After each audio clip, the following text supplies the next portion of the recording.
The sky glows red. Ash rains down like snow, but it is not cold. It is hot, searing hot. The air is thick, hard to breathe, filled with the suffocating heat of a city being burned. The city of Luoyang, the magnificent heart of the Han Dynasty, is on fire. For 200 years, this was the center of the world, a city of 1 million souls. Now, its palaces, grand halls with pillars of carved cedar, are turning into black skeletons against a red sky. Its libraries, filled with all the knowledge of a golden age, are turning to smoke. The words of poets and philosophers vanishing into the wind. Out in the streets, people are running for their lives, their faces lit by the glare of their own burning homes. They are not running from invaders.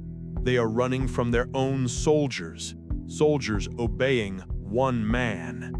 This isn't a battle, it's an execution, and the executioner is watching. From a safe distance, Dong Zhuo sits at a feast, tearing meat from a bone with his bare hands. The glow of the burning city dances in his eyes. He is the man who was supposed to protect the emperor. Instead, he holds him prisoner in a gilded cage. As he eats, his empire starves. As he drinks, its history disappears into the night sky, and he feels nothing. Only the cold, empty satisfaction of a wolf who has torn the throat out of its rival and stands alone over the kill. He once called himself a hero, but as the world's greatest city burns because he willed it, he shows everyone what he truly is, a villain. So how does a man do this? How does a simple soldier from the forgotten edge of the world, a place of dirt and blood, rise up to hold an empire in his hand and then crush it like a piece of fruit? How does he become the monster who starts a war that will last 100 years? To find the answer, you have to go back to the place that made him, back to China's wild frontier.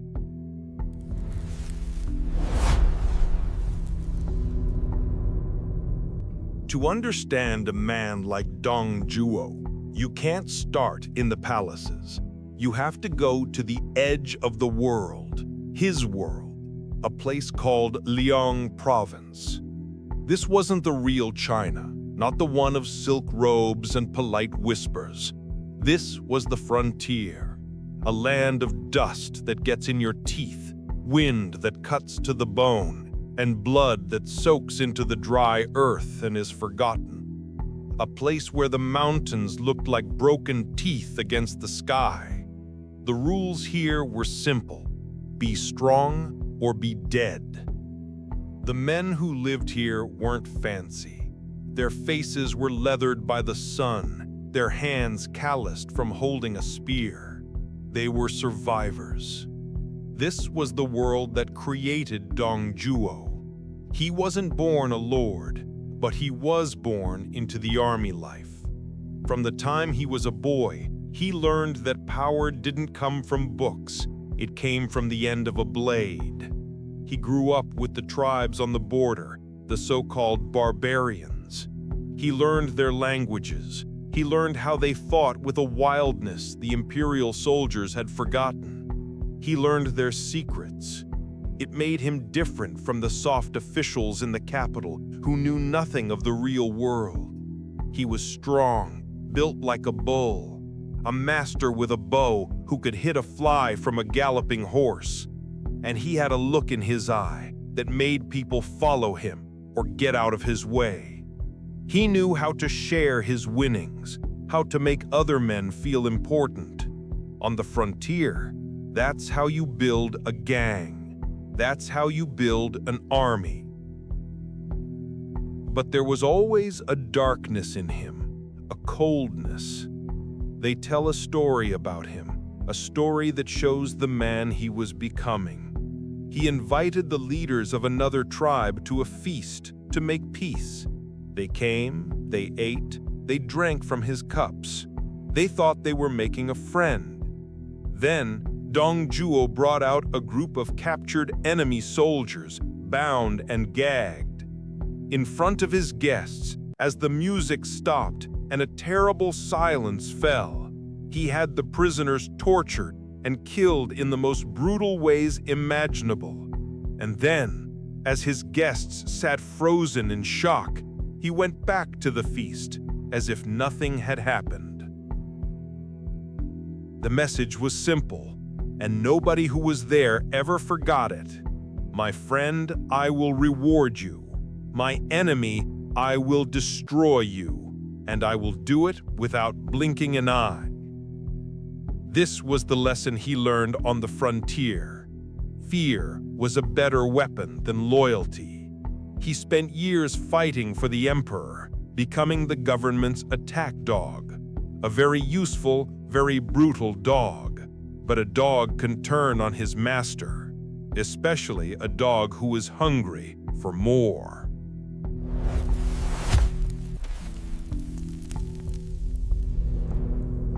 A hungry dog needs a weak master. And while Dong Zhuo was becoming a predator on the frontier, the heart of the empire was already rotting. The Han Dynasty was a hollow tree, magnificent on the outside, but dead and crumbling within. The emperor was a joke, a weak man who cared more for money and pleasure than for his own people. The real power belonged to a group of eunuchs, the 10 attendants. Imagine a palace run by ghosts, men who couldn't have children of their own, so they treated the empire like a toy they could break. They sold positions in the government to the highest bidder. The greediest men got the best jobs. The most corrupt became the most powerful. And when the powerful feast, the people starve. Across the land, a great suffering began. Famine, floods, crushing taxes to pay for the parties in the palace. The people began to whisper that the heavens were angry, that the emperor had lost the right to rule, and that whisper grew into a roar. In the year 184, that roar became a rebellion, the Yellow Turban Rebellion. Millions of starving peasants tied yellow scarves around their heads and rose up against their masters. It was the scream of a dying people, and it almost worked. The rebellion spread like a wildfire, burning through the countryside, nearly reaching the capital itself. The government, in its panic, made a fatal mistake. It handed out swords to men all over the country and told them, "Save us." Men like Dong Zhuo, men like Cao Cao, men who were good at fighting. They crushed the rebellion, but in doing so, they tasted real power for the first time. And once a man is given a sword, he rarely gives it back. The final act of this tragedy came a few years later. The old emperor died, leaving a child on the throne. The palace erupted in a snake pit of backstabbing and betrayal. The empress's brother, a man named Heijin, decided to get rid of the eunuchs for good, but he was a coward. He was afraid to act alone, so he sent out a secret message, a message to the wolves on the frontier, a message that said, "Come to the capital, there is blood in the water." And from the west, the biggest, hungriest wolf heard the call.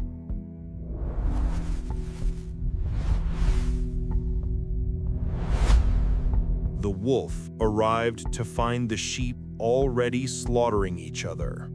By the time Dong Zhuo's army reached the gates of Luoyang, the capital was a madhouse. He Jin, the fool who had invited him, was already dead. The eunuchs had cut off his head and thrown it over the palace wall. In revenge, He Jin's men were now running wild, killing any man who looked like a eunuch. The palace was on fire, and in the chaos, the most important piece on the chessboard was missing: the young emperor.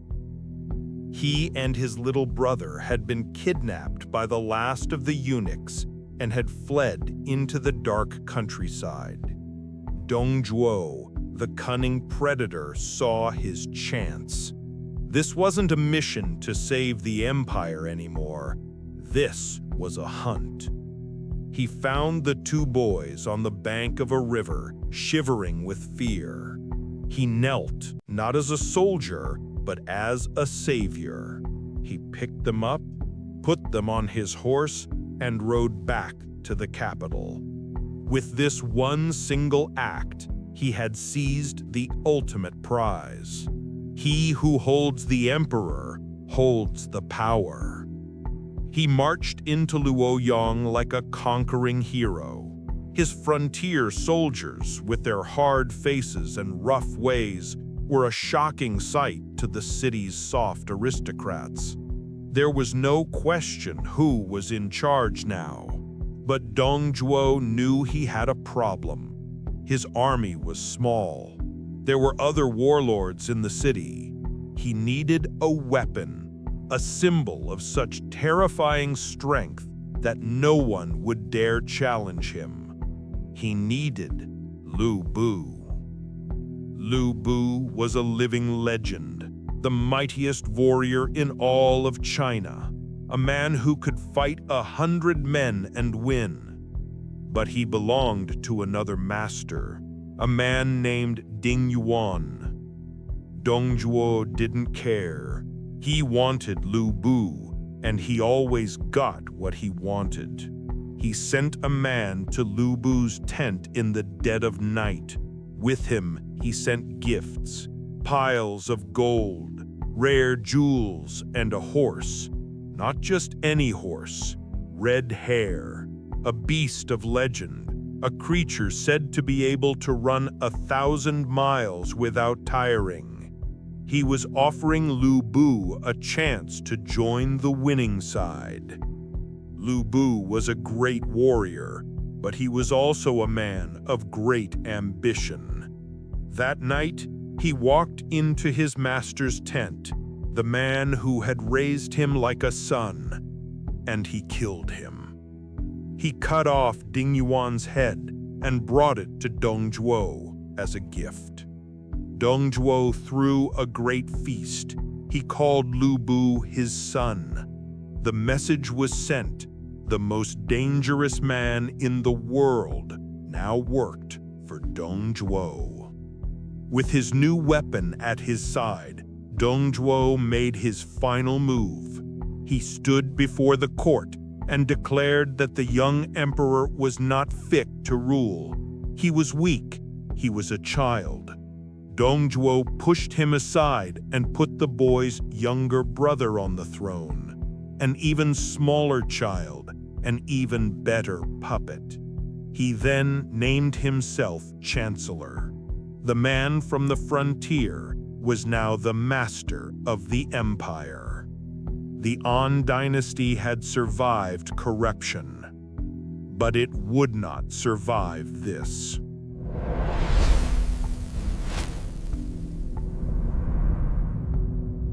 Power is a poison, and for Dong Zhuo, it was a poison he drank every single day. He was no longer just a general. He was a king in all but name. He slept in the emperor's own bed. He walked into the throne room with a sword at his hip, a deadly insult to centuries of tradition. His pack of wolves, his frontier army owned the city. They took what they wanted. They hurt who they wanted. The beautiful ancient city of Luoyang became their personal playground, and its people were their toys. Dong Zhuo showed his true colors not in battle, but at the dinner table. They say that at his feasts, surrounded by nervous officials, he would perform acts of unspeakable cruelty just to watch men tremble. He would have prisoners of war brought in and in the middle of the banquet have their tongues cut out, their hands and feet chopped off, before throwing them into vats of boiling oil. And all the while, he would keep eating and drinking, his eyes scanning the faces of his guests for any sign of weakness. To show horror was to sign your own death warrant. He didn't just terrorize the living, he robbed the dead. He sent his soldiers to break open the tombs of the old Han emperors, to steal the treasures buried with them for generations. He took ancient bronze statues, sacred symbols of the empire's power, and melted them down to make worthless coins. The money in a common person's pocket became useless overnight. The economy collapsed, but Dong Zhuo didn't care. He was rich. But an empire doesn't die quietly. A man can only push so hard before the world pushes back. Across the land, the other warlords, the other men with swords had seen enough. Men like the brilliant Cao Cao and the noble Yuan Shao. They saw that Dong Zhuo wasn't a chancellor, he was a disease.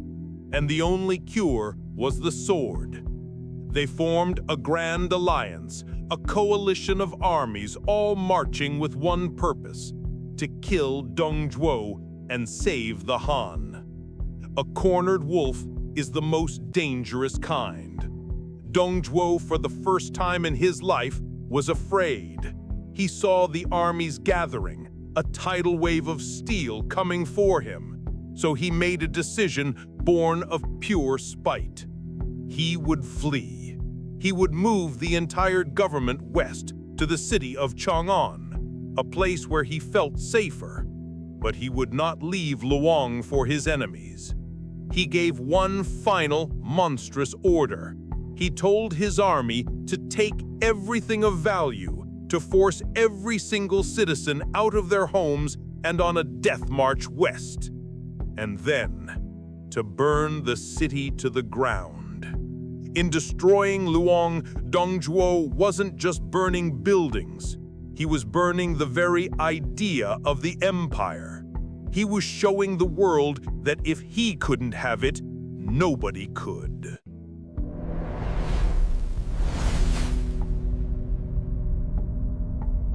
Dong Zhuo thought he had escaped.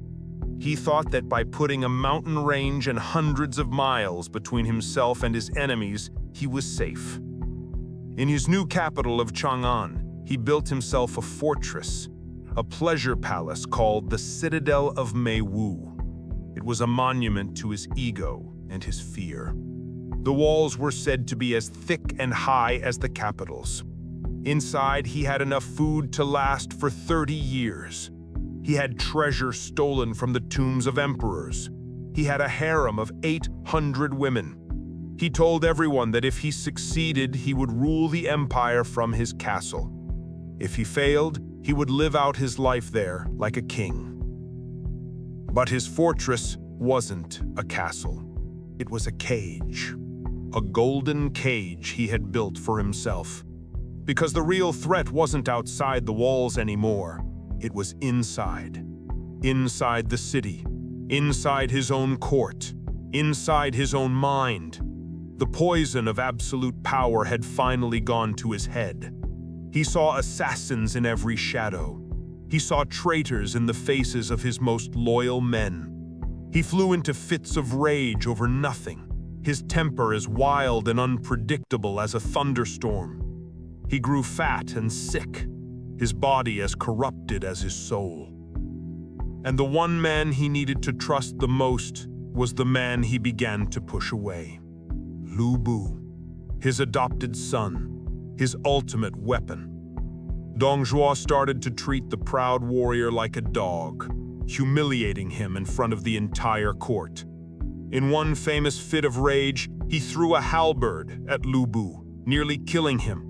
This wasn't just an insult, it was a crack in the foundation of his power. And there was another secret, a dangerous secret. Liu Bei was having an affair with one of Dong Zhuo's maids, a secret that, if discovered, would mean his death. He was living on a knife's edge, caught between fear of his master and hatred for him.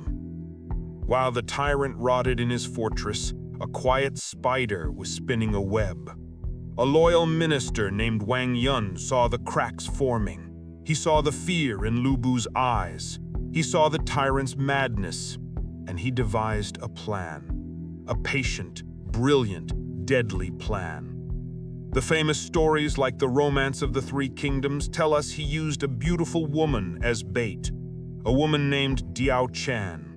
The story goes that he promised her to Lu Bu, then gave her to Dong Zhuo, lighting a fire of jealousy that would burn the tyrant to the ground. We don't know if this woman was real, but the story tells us a deeper truth. The weapon that would finally bring down the monster wasn't an army. It was a whisper, a promise, a betrayal. The web was now complete. All it needed was for the fly to walk into it.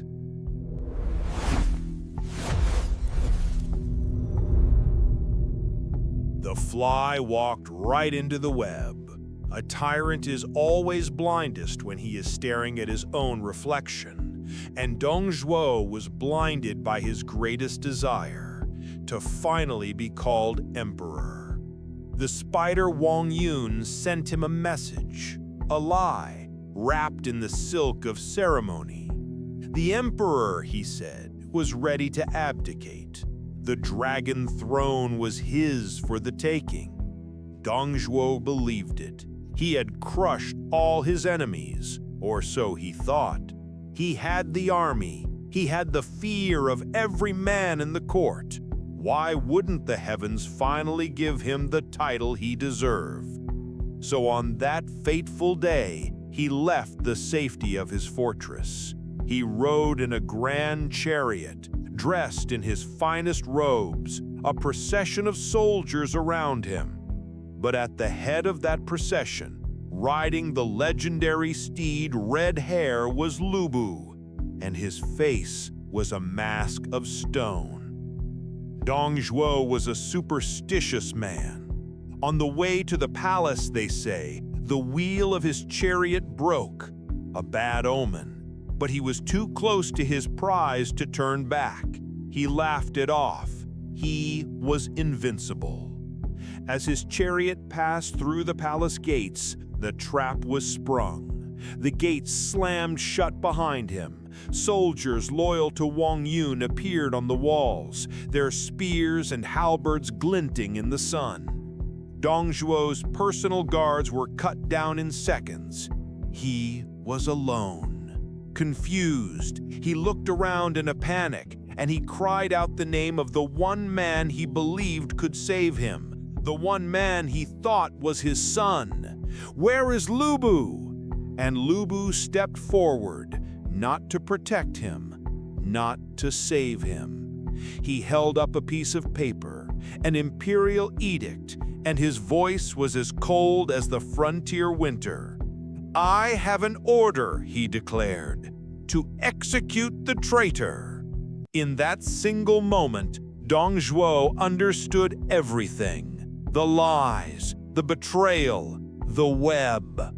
He looked at the man he had bought, the man he had called his son, the weapon he had used to carve out an empire, and he screamed a final pathetic curse. But it was too late.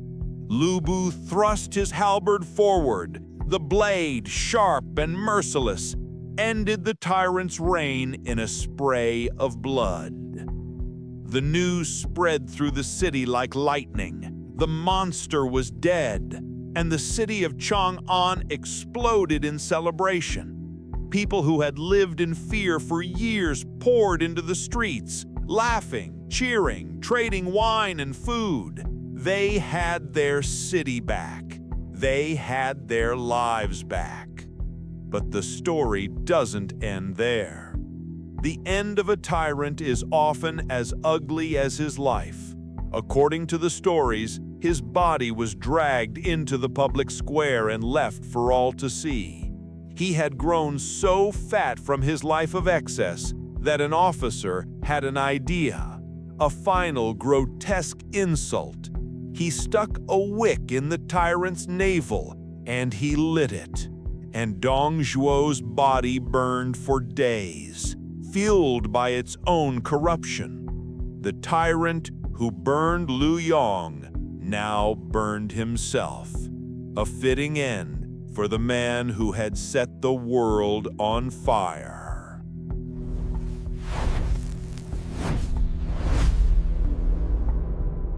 The monster was dead, but killing a monster doesn't kill the darkness. It only lets the other monsters out to play. The cheering in the streets of Chang'an didn't last long. The men who had killed the tyrant, Wang Yun and Liu Bei, were not strong enough to hold on to power. Dong Zhuo's old pack of wolves, his loyal generals, came back for revenge, and they were even hungrier than he was. They stormed the capital, killed Wang Yun, and sent Liu Bei running for his life. The city was plunged back into a new nightmare of chaos and bloodshed. The young emperor, the boy they were all supposed to be fighting for, was once again a prisoner, passed from one warlord to another like a golden trophy. And the heroes? The men of the Grand Coalition who had promised to save the empire? They looked at the broken pieces of the world, and each man decided he wanted the biggest piece for himself. The alliance shattered into a dozen warring factions. The war against the tyrant was over. Now the war for everything else was about to begin. Yun Shao fought his brother in the north. Cao Cao began his slow, bloody climb to power in the Central Plains. In the south, the Sun family built the foundations of a new kingdom. The very men who had risen to stop a tyrant now became tyrants in their own right. This was Dong Zhuo's true legacy. He did not create the conditions that destroyed the Han Dynasty. The corruption, the greed, the decay, all of that was there before he arrived. He was a symptom of a dying age. But his brutal reign was the violent earthquake that brought the whole rotten structure crashing down. He showed every ambitious man in the empire that the rules were gone, that the throne was there for the taking if you were strong enough and ruthless enough to seize it. He was the catalyst. He was the monster who truly started the war of the three kingdoms. So, the tyrant was dead. But his story raises a chilling question. Are monsters like Dong Zhuo born, or are they made?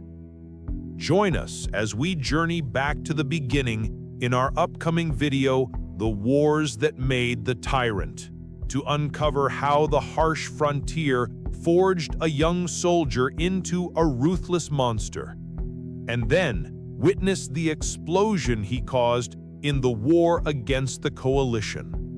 Don't miss the epic battles and legendary heroes that rose from the ashes of his tyranny. Hit that subscribe button to see the whole story.